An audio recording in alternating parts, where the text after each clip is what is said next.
everyone, and welcome to Slices. We have another great show for you with slices of life right where you live.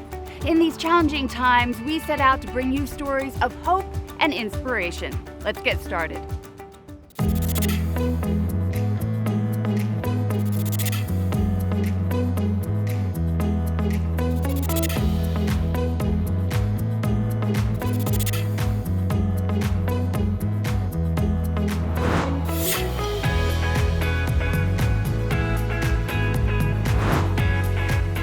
Welcome once again, I'm Christina McCauley. We're starting off here at the Westminster Police Officer Memorial, where a tradition that lasted a decade was nearly canceled because of COVID.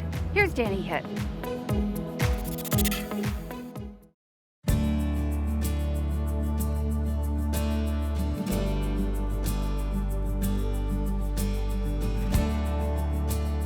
Over the course of 4 very hot and challenging days this past July, 12 members from the Westminster Police Department and the OC Sheriff's Department embarked on the 10th annual Officers Memorial Ride.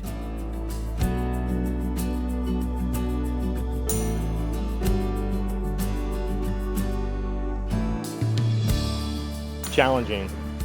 We were expecting temperatures in triple digits every single day, being that we normally do this ride in May, but because of COVID-19 we had to postpone until July, which brought on a lot of different challenges for us. So we were focusing on hydration, making sure everybody was eating properly, drinking plenty of fluids.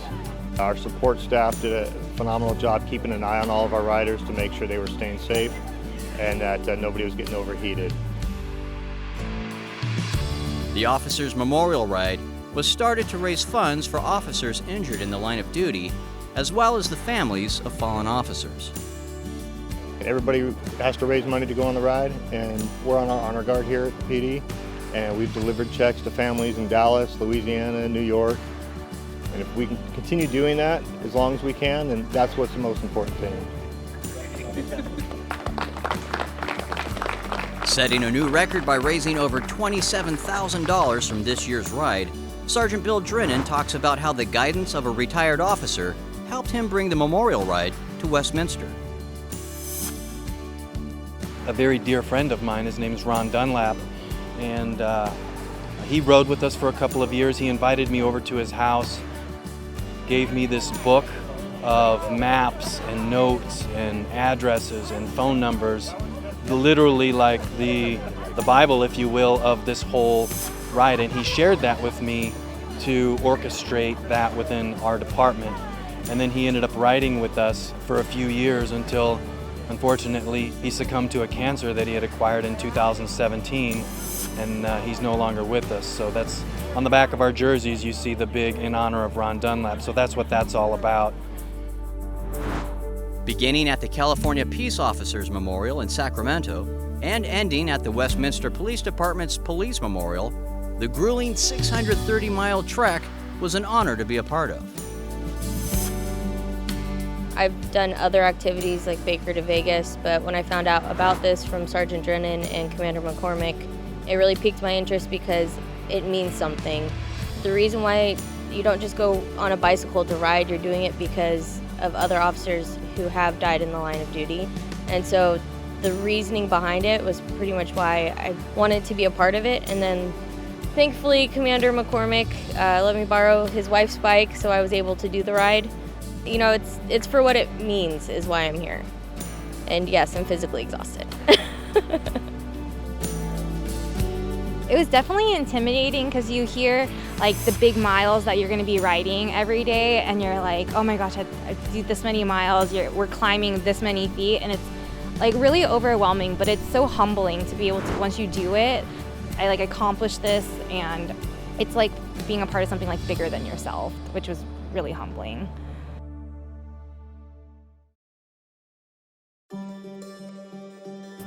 If us riding 630 miles makes people think about these folks, then that's all that's important. 4 days of pain, I'll take that, because I'm going to stop hurting hopefully in a couple days, but they're going to hurt a lifetime.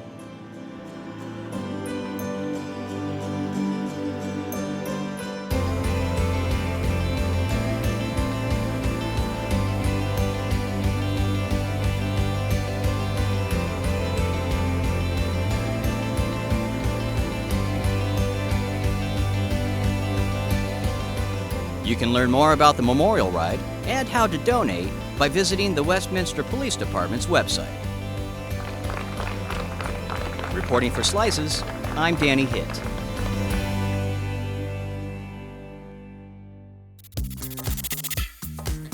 Next, it's that unwanted backyard guest, the mosquito. Let's head over to the Orange County agency in charge of keeping these pesky insects in check.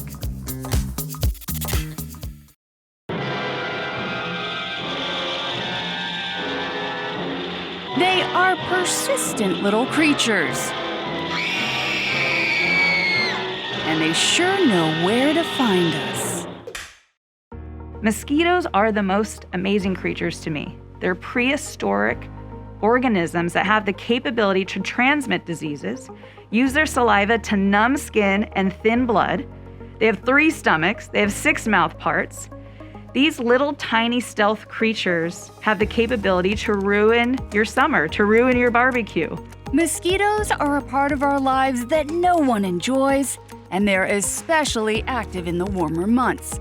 The lab at the Orange County Mosquito and Vector Control District is a busy place. So in terms of operations, we set up a bunch of traps around the county, close to 200 a week during our peak season. And we collect the mosquitoes, identify the species, and count them. We do routine treatment at our wetlands and residential areas and so on, and we can say how effective our control program is working. Another way to get rid of mosquitoes in their very earliest stages of development comes in the form of a helpful tiny fish. Another control method is to use biological control. And this is meaning we can use these small mosquito-eating fish. We plant them in various parts around the county, and they will eat the immature mosquitoes in the water and control the mosquitoes in that particular breeding source. Looking around our own home environments for ways to prevent mosquito breeding sources is vital. Mosquito control is a shared responsibility. If everyone does their part to eliminate mosquito breeding sources and standing water on their property, it will reduce the mosquito population, relieve biting pressure, and prevent the spread of mosquito-borne diseases. Common mosquito breeding sources include pet water bowls, watering cans, tires and tire swings, and flower pot saucers. We urge residents to tip out standing water, toss out unneeded containers, and take action by applying an EPA-registered insect repellent to exposed skin before spending time outdoors. Did you know mosquitoes only need a quarter inch of water to complete their life cycle? Everyone needs to take charge of their yard and eliminate mosquito breeding sources. So what kind of mosquitoes do we see here in Orange County? We have the 80s mosquito, not 1980s, but AEDES. These mosquitoes are small, they're black and white striped, they have aggressive bites, they bite during the day, and they lay eggs in single form around man-made containers. So they're going to lay eggs in pretty cryptic sources that you can't necessarily see with the naked eye. You have the Culex mosquito, brown in color, comes out at dusk and dawn to bite. I call them the barbecue biters. They lay eggs on top of standing water in little tiny egg rafts, so they're glued together, you'll see them. And these mosquitoes have the capability to transmit West Nile virus. Although it is rare, we tell everyone to take precaution. Tip out standing water, toss unused containers, and take action. Wear repellent, long sleeve clothing. Look around your yard for breeding sources. Talk to your neighbors. You can call us if you're having a problem with mosquitoes. Fill out a service request, and we have an inspector come to your house to help you.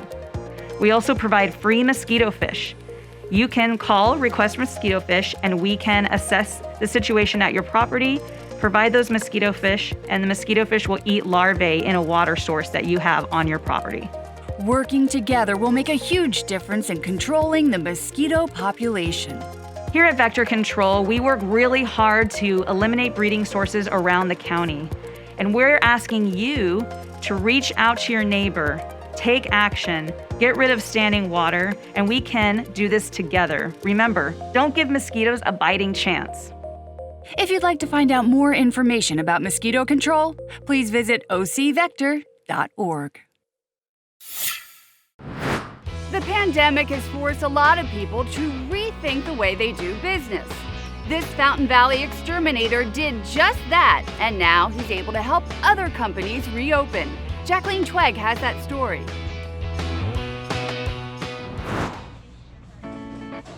While the world is reopening, there are new safety precautions put in place. Deep cleaning spaces and making sure there are no traces of the coronavirus is a good place to start.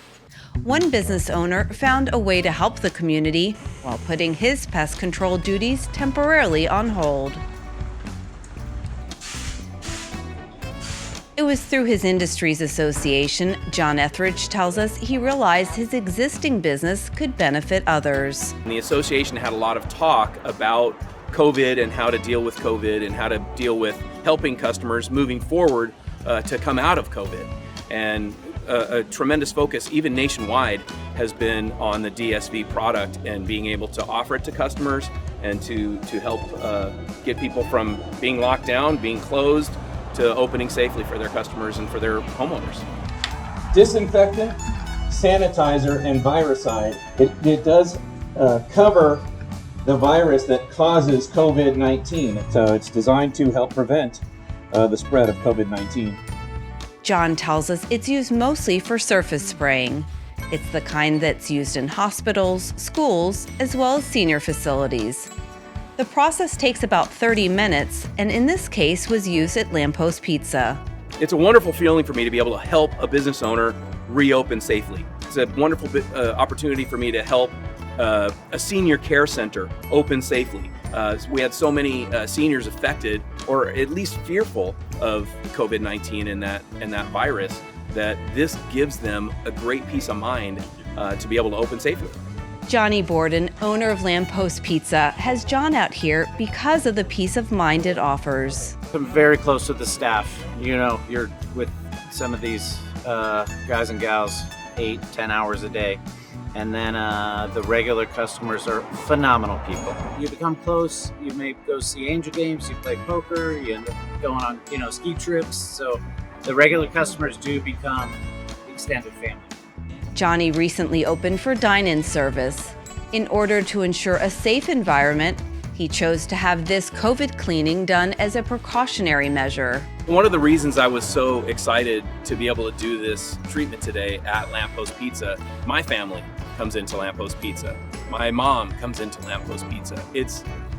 Johnny's establishment is one of the most often used gathering places for the entire city of Fountain Valley. Johnny is able to serve customers 3 hours after the sanitation treatment is completed. He simply needs to wipe down the surfaces and open his doors for service. Thank you. For Slices, I'm Jacqueline Twegg. Whether you have a green thumb or not, the Stanton Community Garden is much more than just a personal plot of land. Here's Valerie Starn.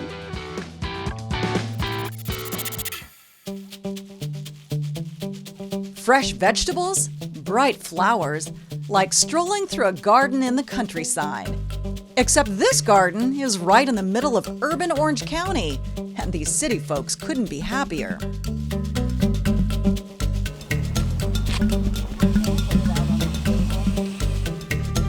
Oh my gosh, I don't even know where to start. But the first part is probably the gardening aspect. I think especially right now with an increase in density and people living in tighter quarters, there's not as much green space. And so having an opportunity to grow your own food, to feel like you can participate in cultivating.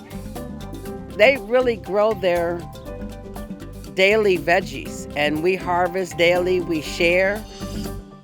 The city of Stanton opened the garden 5 years ago. Each plot is 4 by 20. No experience necessary. All you need to apply for a plot is a desire to make things grow. I remember my mother's garden, and I just wanted to grow something. I don't have a green thumb. Everything I had, I killed a cactus. Now Santa has turned a struggling hobby into nearly a full-time job as the garden's primary caretaker. Pastor Dan applied for a plot as a way for his congregation to be more involved in the community.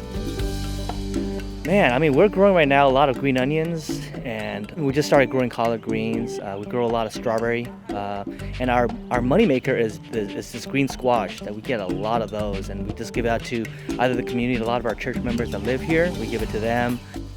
The gardeners are always happy to share their bounty, now more than ever these days. We have 4 community plots because of the COVID, so we're putting food out in the community. Every gardener takes some home to a neighbor. I live in the senior building close by, and downstairs in the lobby in the senior building, I put out all the bags and they just come and pick it up. A lot over there you can take to the rabbits. While the gardeners all look out for each other, it's always Santa making sure every plot is well cared for each day. Sometimes I'll look at my garden and go, man, I did such a great job, and forget that she was the one that was helping too a lot of times. So at least for me, it doesn't seem like it'd be a lot of work, but that's because Miss Santa does all the hard work in the back.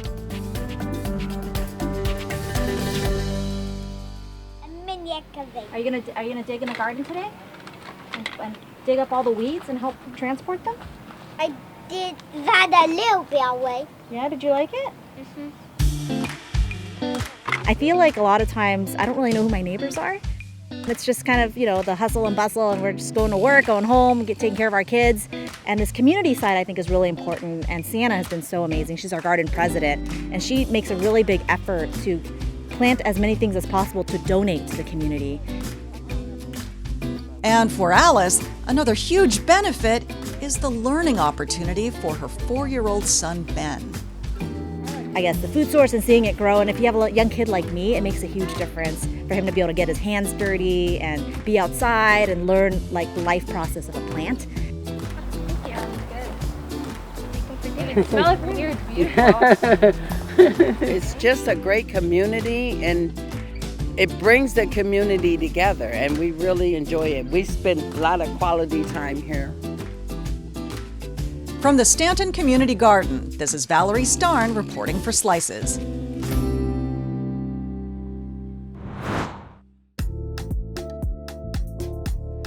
The pandemic has affected so much of our daily routine. It seems everything has changed, even a simple trip to the library.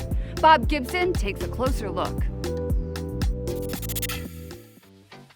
What have you been doing to pass the time over the past couple of months? Many of us have been home quite a bit this year and faced with that very question. Good afternoon, Stanton Library. How can I help you? The pandemic has impacted so many important parts of our lives, including the routine trip to the library. Enjoy reading. Reading's good for you. The Stanton branch of the OC Public Library system was seeing an uptick in visitors after a remodel last year. COVID-19 brought that to a screeching halt.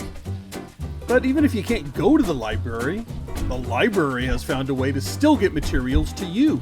Our staff at this library and all the libraries had to pivot really quickly to how are we still going to provide our mission. Right away we were able to do virtual services. We're usually doing our regular online services. We were able to add thousands of social media programs, other virtual programs, craft classes online, Zoom, book clubs, and we just recently added a chat service so people, during the library's open times, people can just ask any question at all and we can connect them to whatever of our services they need. The library staff has made every effort to make this as seamless as possible.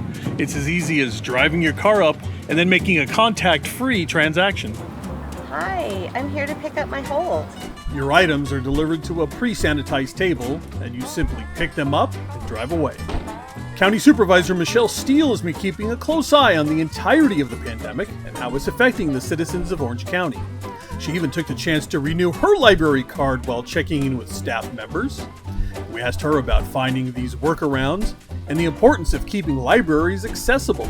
You need something, some place you can sit, or you can borrow books, and you can do audiobooks, and you can do, download the, movies. So library is really needed, especially kids cannot go to school at this point. So this is really needed by the community. Over 50,000 transactions since the shutdown, and a big spike in social media engagement shows that people value their community libraries. And the folks here can't wait till the day they're able to welcome people back into the buildings. We're preparing all of our facilities, like you can see here with the caution tape.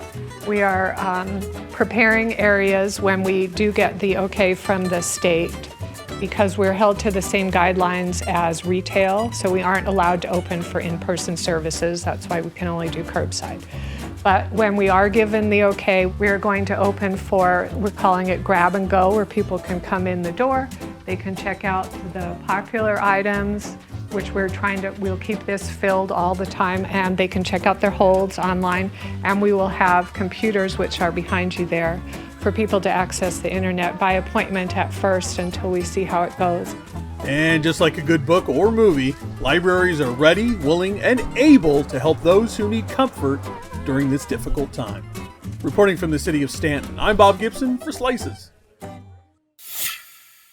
For our final slice, Jacqueline joins us again with a creative way to reach out to seniors in the city of Stanton.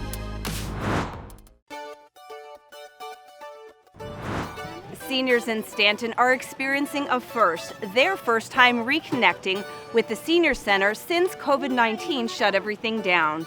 And today they're out here reconnecting in a safe way to experience a yearly event.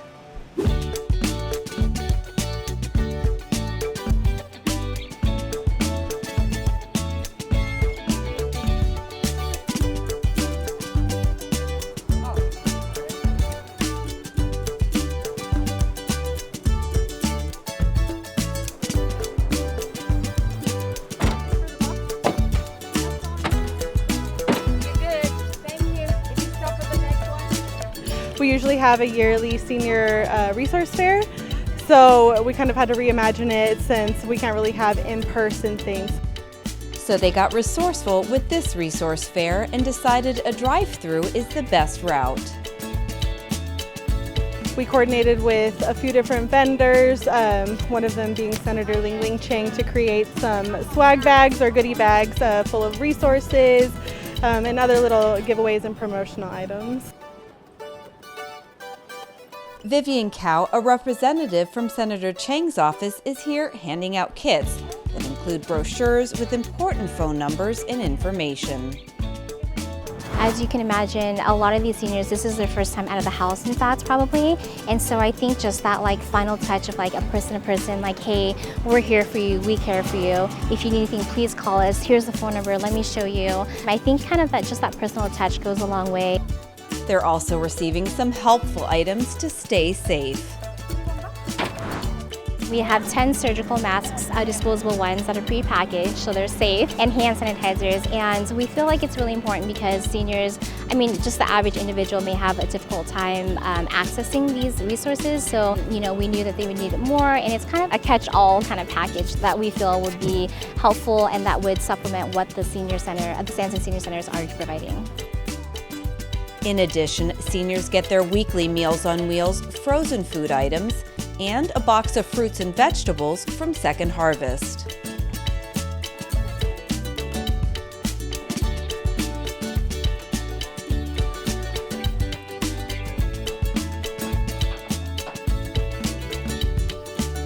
It's a real help.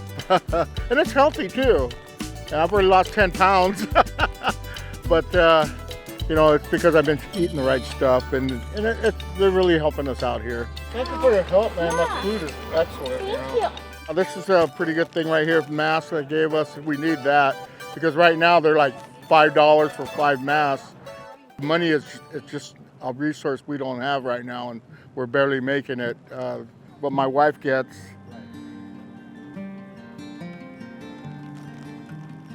It barely pays the rent, and the other bills, I gotta hustle some work here and there. It's tough, during this pandemic thing, and I know that something will happen, something will break. In the meantime, Frank Robles tells us he's thankful for having this connection to the Stanton Senior Center. I'm just grateful to be above water right now. Our heads are above water, and we're just kind of waiting right now in the waters of life, and I'm just hopeful. I'm hopeful that things will get better. Once again, Can you please repeat? We still have about 20 cars here. We can get more meals for them. Thank you.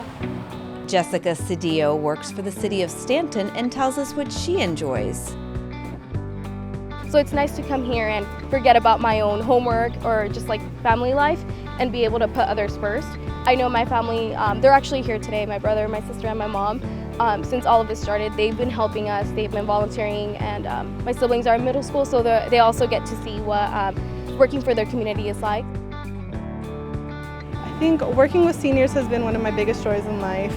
You're always able to learn something from them, so being able to see them come out and with a smile on their face during this time has been such an awesome thing to see.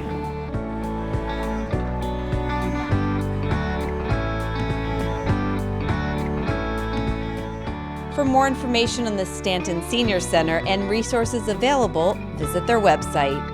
For Slices, I'm Jacqueline Twegg.